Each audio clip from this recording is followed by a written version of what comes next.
Ou d'un roman, et aujourd'hui je voulais vous faire découvrir une bande dessinée que tout le monde connaît, ou au moins que tout le monde a lu une fois dans sa vie, c'est-à-dire les aventures de Tintin, d'Hergé aux éditions Casterman, qui comprend 23 albums, qui a été, enfin en tout cas la première apparition a été en 1929.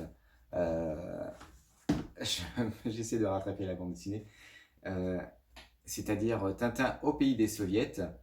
Euh, En fait, on y suit tout simplement les aventures d'un jeune reporter du nom de Tintin et de son fidèle compagnon Milou. Milou, autant vous dire enfin tout de suite que c'est vraiment un des personnages que je supporte le moins, car dans les premiers albums, surtout Tintin au Congo, et aussi que la bande dessinée que je supporte le moins, je vous expliquerai vers la fin. Parce que je trouve Milou très hautain, très sûr de lui, imbu de lui-même, qui finira par changer évidemment au fil des aventures, mais bon, ça n'empêche que c'est pas du tout mon personnage préféré euh, parmi tous les personnages qu'on peut rencontrer au fil des aventures. Donc je disais, on y suit les aventures d'un jeune reporter, donc Tintin, et de son fidèle compagnon Milou, qui va parcourir le monde entier pour diverses missions, pour sauver des gens, enfin bref. Et au fil de ses aventures, il va rencontrer plusieurs personnes, euh, tous aussi importantes que les unes que les autres, dont par exemple le capitaine Haddock, le professeur Tournesol, les inspecteurs Dupont et Dupont, donc Dupont à la fin avec un T et l'autre avec un D, et divers personnages, dont voilà que si vous avez l'intention en tout cas de commencer la collection, que vous découvrirez petit à petit. Euh, c'est vraiment voilà, une bande dessinée où on peut s'identifier très rapidement, en tout cas, au personnage principal qui est Tintin. Tintin, dont on n'arrive pas à définir l'âge parce qu'on a l'impression qu'il est jeune, comme ça d'apparence, mais vu toutes les aventures qu'il fait, il doit être assez vieux. Mais je pense que c'est au bon vouloir en fait d'Hergé qui a voulu que tout le monde s'identifie justement à ce personnage-là. Euh, Tintin, dont on ne sait absolument pas grand-chose sur sa vie, parce qu'à la finale, on sait qu'il habite à Bruxelles, mais on ne connaît rien de lui, on ne sait pas si il a une petite copine ou un petit copain, voilà, on sait pas, parce qu'on ne parle jamais de ses aventures en dehors de ses aventures, je veux dire, ses missions. Voilà, on parle jamais de femmes ou quoi que ce soit. C'est peut-être aussi un petit peu le petit bémol des aventures de Tintin, c'est que la jante féminine, malheureusement, n'y est, enfin, on ne la croise pas régulièrement. Il n'y a pas beaucoup d'aventures avec des femmes, à part peut-être la Castafiore, qui est un personnage assez emblématique des aventures de Tintin. Mais à part ça, c'est vrai que dans tout le reste, c'est surtout masculin. Donc c'est vrai que c'est le bémol voilà, de ces aventures-là. Mais bon, après, c'est comme ça, c'était au bon vouloir encore d'Hergé. Il n'a pas dû le faire exprès, mais bon. C'est voilà, le petit détail. Enfin, petit détail qui reste quand même un gros détail pour moi, parce que j'avoue que j'aime bien quand la gente féminine est omniprésente, parce que souvent elles ont des rôles importants, ouais, puis je trouve que c'est plus intéressant. Donc on y suit évidemment Tintin un peu partout dans le monde. Ça peut être en Amérique, ça peut être au Congo, ça peut être au Népal, au Pérou. Vraiment, c'est très diversifié, donc on peut se, on, on va s'amuser justement à vivre ces aventures-là. Donc, je vais vous faire un petit détail vite fait de tous les albums, enfin vous montrer vaguement un peu les albums, vous montrer mon album préféré et vous montrer aussi l'album que je supporte le moins. Donc, euh, hop, pardon. Ça, c'est à peu près, c'est tous les albums en fait de Tintin. Donc, vous voyez, premier Tintin au pays des soviets, Tintin au Congo, Tintin en Amérique, et ainsi de suite. Donc, vous voyez comme quoi il y a vraiment le choix. Euh, Vous avez aussi, donc, chaque aventure est individuelle, à part évidemment certaines aventures, comme par exemple Le secret de la licorne et Le trésor de Rackham le Rouge, qui est une suite, Les 7 boules de cristal et Le temple du soleil, et Objectif Lune et On a marché sur la Lune. Euh, les aventures de Tintin, c'est important. Il faut quand même suivre, il faut commencer vraiment par le début, parce que ça reste quand même une continuité. Euh, dans Tintin au Congo, quand vers juste à la fin, et quand vous commencez Tintin en Amérique, vous voyez qu'il y a une petite concordance, et ainsi de suite. C'est pas forcément flagrant, mais en tout cas, c'est quand même important de commencer par le début. Enfin, en tout cas, ceux qui ont envie de commencer. Euh, Ensuite, voilà, chaque aventure est génial. Après, évidemment, il y en a qui n'aime ou on n'aime pas. Moi, je sais que chaque aventure m'a, oui, m'a transporté, m'a fait vibrer, euh, dont une particulièrement, et c'est Objectif Lune, dont on suit les aventures de Tintin et ses compagnons qui vont aller pour la première fois, et même dans l'histoire, euh, marcher pour la première fois sur la Lune.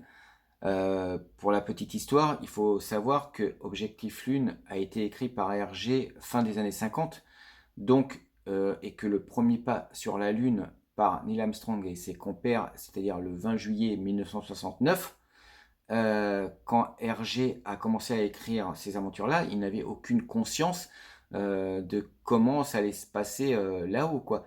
Donc, comme quoi, il était quand même assez visionnaire parce que il a quand même créé, il a fait une aventure qui est exaltante, qui est surprenante, des aventures de Tintin qui va aller pour la première fois marcher sur la Lune sans voilà. Et ce qui est affolant, même hallucinant, c'est que euh, à l'heure de maintenant, euh, quand on lit les aventures de Tintin, surtout Objectif Lune, on a l'impression que ça a été écrit il y a peu de temps parce que c'est d'un réalisme euh, hallucinant. Et puis, tout collectionneur qui se respecte a dans son palmarès, en tout cas, la fusée en euh, légendaire, c'est-à-dire rouge et blanche, dans sa collection. C'est pas possible autrement. Euh, voilà, c'est comme j'ai dit, on y suit voilà, les aventures de Tintin avec ses compagnons d'infortune, je dirais, ou de fortune, c'est à vous de voir, qui vont pour la première fois marcher sur la Lune. Donc ça, Objectif Lune, c'est le départ, et on a marché sur la Lune. En tout cas, vers la fin, la fusée décolle. Hop, je vais vous montrer ça vite fait. La fusée décolle, et après, on n'en sait pas plus pour la suite. Évidemment, il faut lire On a marché sur la Lune, qui est tout aussi bien qu'Objectif Lune. Mais en tout cas, ça reste ma BD préférée. Enfin, en tout cas, l'aventure que je préfère. Ce qui est bien aussi dans Tintin, c'est le début, quand vous ouvrez la bande dessinée, vous avez un panel de plusieurs personnages que vous découvrirez pardon, au fil des aventures de Tintin. Euh, voilà, c'est des personnages, que ce soit peut-être du plus insignifiant au plus important.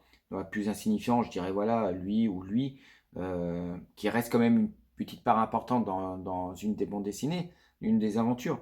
Mais en tout cas, ce qui est sympa, c'est que vous pouvez faire comme jeu de vous dire, tiens, bah lui, je l'ai vu par exemple dans telle bande dessinée, dans telle aventure. Le capitaine Haddock, habillé comme ça, c'était dans telle aventure, et ainsi de suite. Et en tout cas, ce qui est super bien, c'est que Hergé a fait en sorte d'incorporer tous les personnages de toutes les aventures de Tintin dans les doubles pages du début, hein, donc ici, et à la fin. Donc c'est vraiment, vraiment sympa. Donc là, la Castafiore, là c'était Tintin en Tibet, bref. Voilà, à vous de, si vous le souhaitez, de jouer à ce petit jeu-là et d'identifier tous les personnages. Donc ça, c'était vraiment ma bande dessinée préférée, Objectif Lune. Maintenant, je vais vous montrer la bande dessinée que je supporte le moins. Et je vais vous expliquer pourquoi. Tata en Congo, donc, qui est bizarrement en fait une des bandes dessinées les plus lues au monde entier, dans le monde.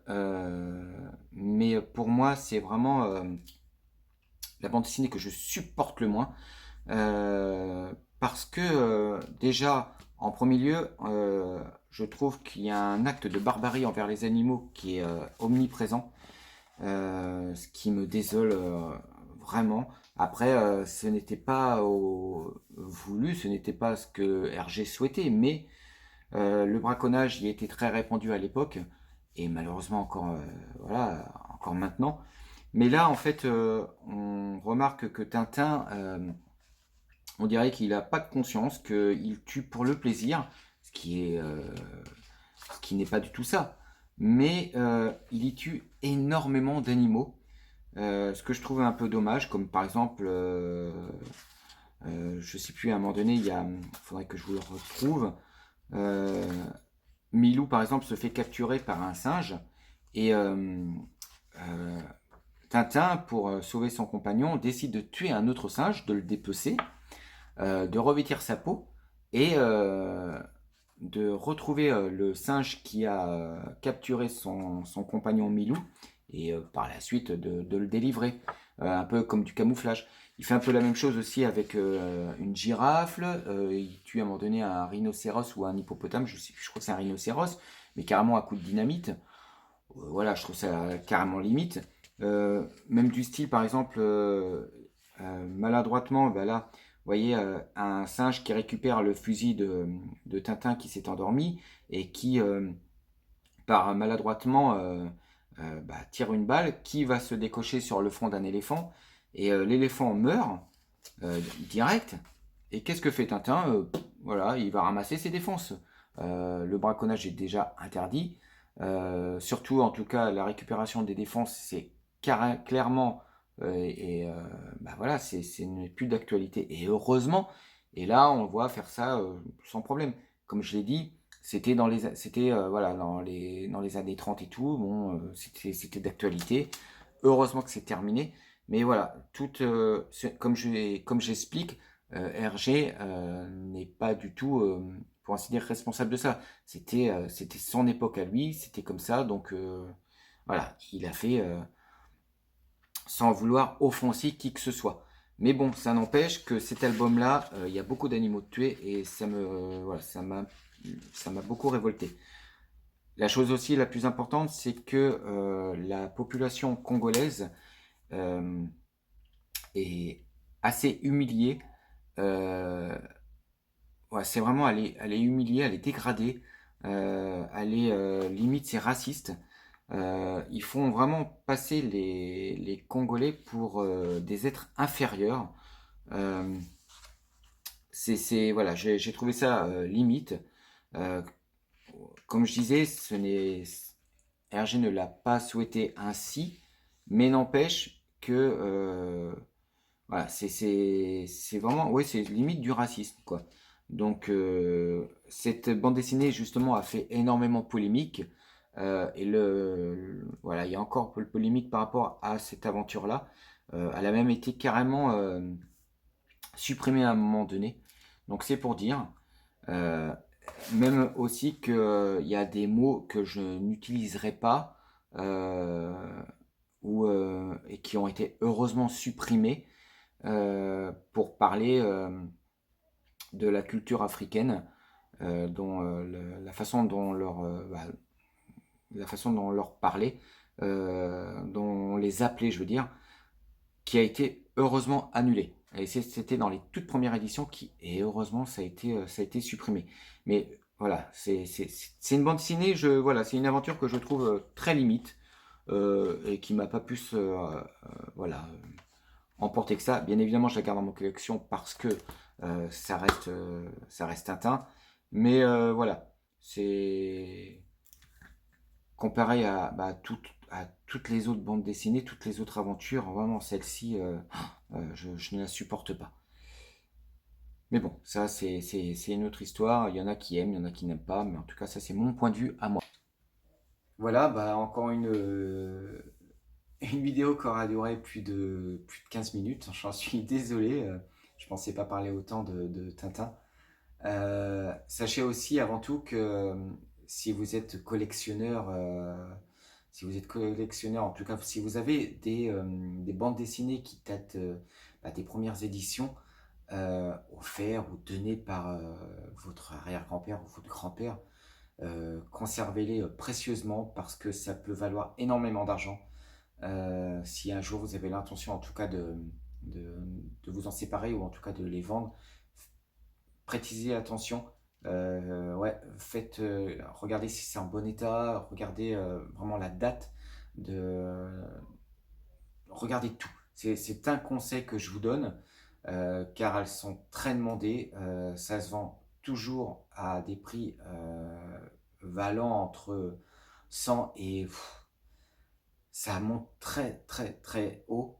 Bah, surtout comme je disais les premières éditions, c'est-à-dire les Tintin au pays des soviets, Tintin au Congo, Tintin en Amérique, enfin voilà, Tintin et les cigares du pharaon, et le lotus bleu.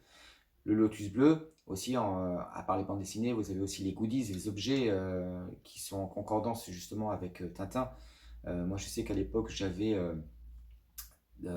Tintin et Milou dans un grand vase. Alors, c'était Tintin et le lotus bleu. C'était dans un. Voilà, tout était en céramique et que malheureusement je n'ai pas pu conserver.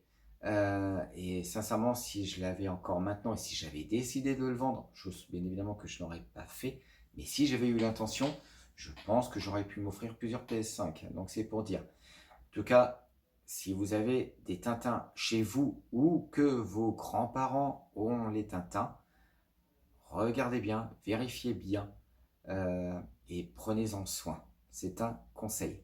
Voilà. En tout cas, merci beaucoup d'avoir visionné la vidéo. Euh, Elle était encore longue, j'en suis navré. J'essaierai de faire des vidéos un peu plus courtes.